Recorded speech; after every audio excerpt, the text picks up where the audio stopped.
From Wish TV and the All Indiana Podcast Network, this is the News 8 Daily 8 Podcast with Wish TV's Kylie Conway. A Wish TV News 8 update. Hi, this is Kylie Conway, and this is your News 8 Daily 8 for Tuesday, April 19th. Sunshine is making a comeback. A much better day today than yesterday. Starting off really cold, though, in their low 30s. We will have some cloud cover coming back in by the nighttime hours. Some breezy winds will stick around too. Highs are set to go into the low to mid 50s. But with that sunshine, shouldn't be too bad. I'm not wearing mine. That's my personal choice. It is up to every single one of y'all on board not to do that. A Southwest flight attendant makes an announcement many have craved and others are criticizing. Masks are now optional on flights. The change led some to quickly throw theirs away as flight attendants walk down the aisle. The changes are happening because a federal judge's ruling on a lawsuit struck the travel mandate down. Face masks are no longer needed while at airports, bus stops, and other public transit options. The Florida judge that ruled this says the mandate was unlawful. The judge says it exceeded the statutory authority of the U.S. Centers for Disease Control and Prevention, and because its implementation violated administrative law. This comes just after the CDC announced last week it was extending the mask mandate through May 3rd. A White House spokesperson says it's a disappointment. So this is obviously a disappointing decision. The CDC continues recommending wearing a mask in public transit. Ruling, the judge said that she accepts the CDC's argument that masks limit COVID spread.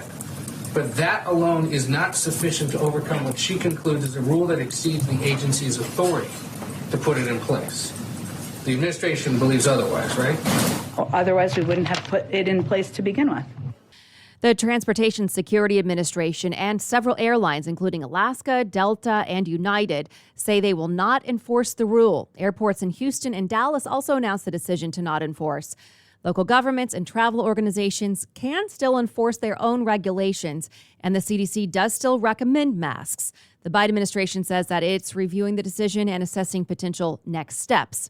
As far as the Indianapolis Airport, this morning, most ticket agents were not wearing masks. The airport took down its mask requirement language from its website just after 7 this morning.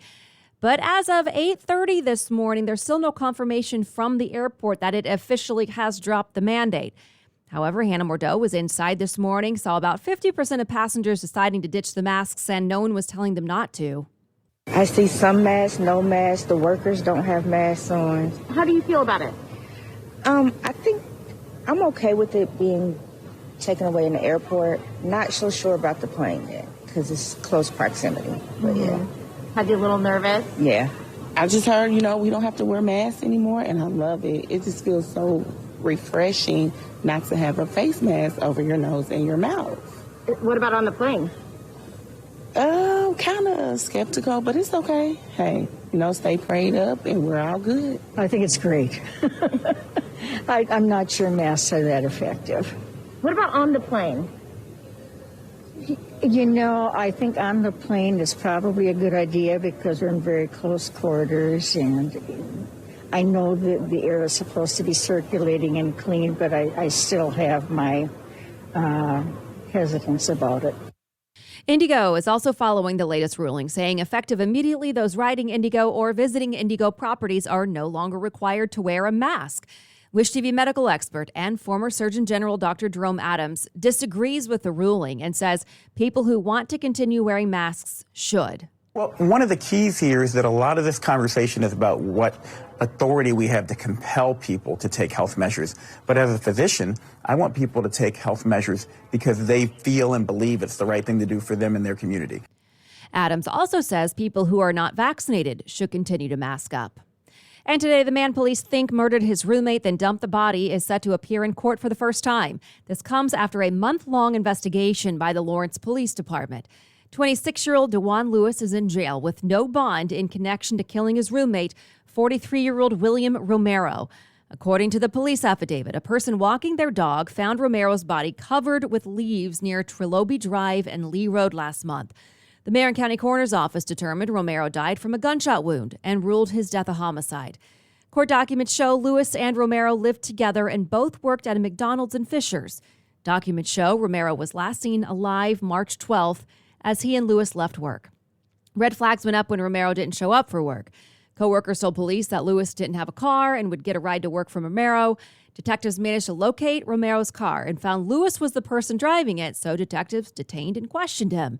Court documents show investigators also linked Romero's DNA to a gun found in the roommate's home. And cell phone technology pinned Lewis to the location where Romero's body was dumped. Lawrence police say Romero recently moved to Indianapolis from Florida. Detectives have yet to find a motive or release one, at least, in this murder case. Police are cracking down on businesses that don't have the correct permits to operate. Officers say many of the places have been host to not just illegal service, but also violent crime. There's been a deadly shooting every weekend so far this month. 3 of them happened at places without proper permits. IMPD says violations range from a lack of a liquor license to operating without a state fire marshal inspection.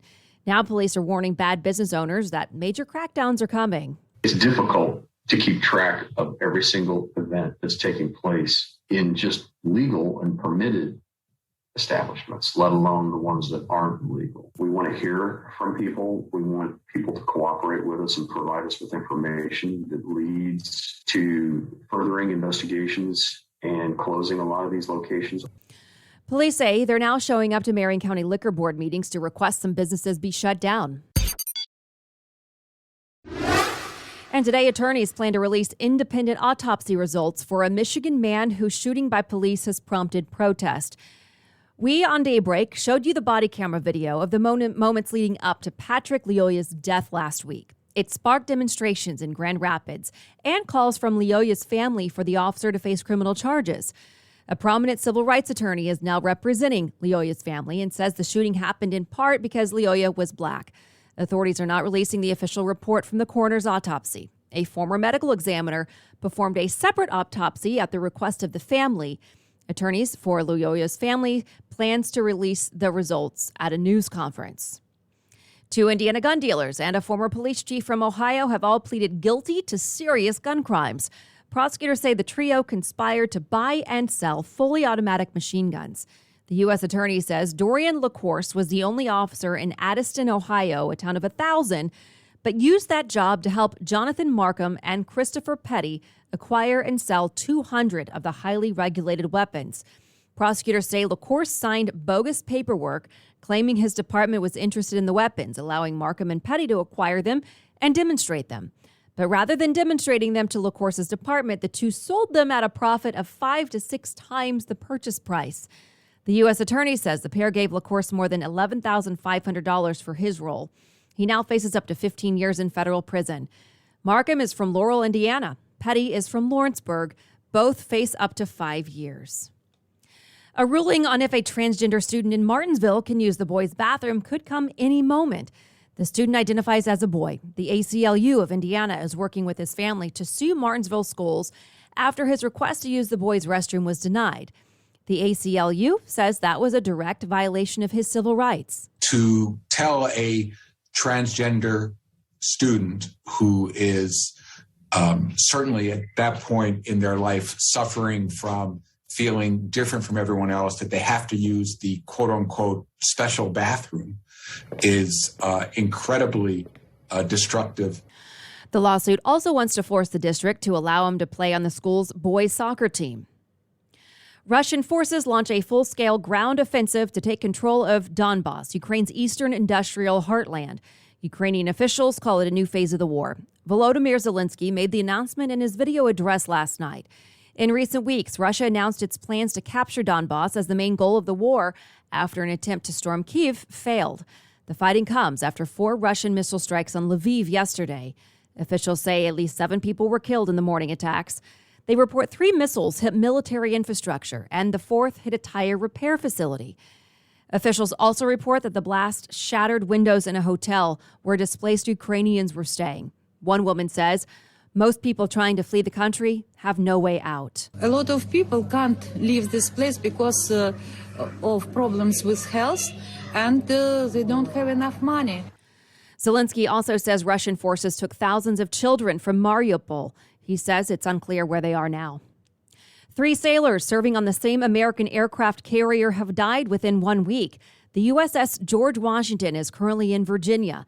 The Navy says a sailor died on board the ship late last week. 2 others died in the days before. Both were found in locations off the ship. The Navy's not releasing the causes of the death, but a spokesperson says there's no indication they're connected. The Navy has called in a special psychiatric assistance team to support the crew. One of the world's most well-known athletes is mourning a family tragedy. Soccer star Christiano Ronaldo posted to social media that one of his newborn twins has died. A statement from Ronaldo and his partner, Georgina Rodriguez, says in part, "It is with our deepest sadness we have to announce that our baby boy has passed away. Only the birth of our baby girl gives us the strength to live this moment with some hope and happiness." The two revealed last fall that they were expecting twins. And finally, to the Colts, the team's new quarterback is in town and settling into his new city.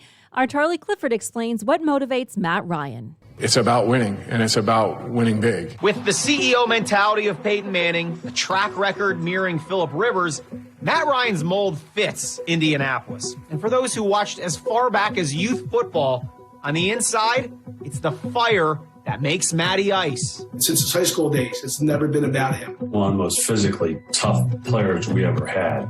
He would question things of his coaches, and he was right most of the time, which pissed me off. William Penn Charter, Ryan's tiny high school just outside of Philadelphia, didn't guarantee a big-ticket football future. Above every record Ryan went on to break at Boston College, there is still one play, 17 years later, that is still unforgettable. Buddy, I don't care if you're Evander Holyfield, you cannot survive that one. Ryan, that's hurt. Deemed a legal hit by the officials, Ryan played on, leading the Eagles past ACC powerhouse Clemson in overtime. They win one on the road in one of the toughest venues possible. Nobody knows how he got up, but, you know, he sat out one play, came back. He had to sit out a play. So I think he sat out a play and one or two plays, then came back. The fighting spirit that Matt Ryan brings to Indianapolis stems in part from a harrowing car accident as a high schooler. Matt's older brother, Mike, was trapped inside their vehicle until Matt went in and pulled him to safety.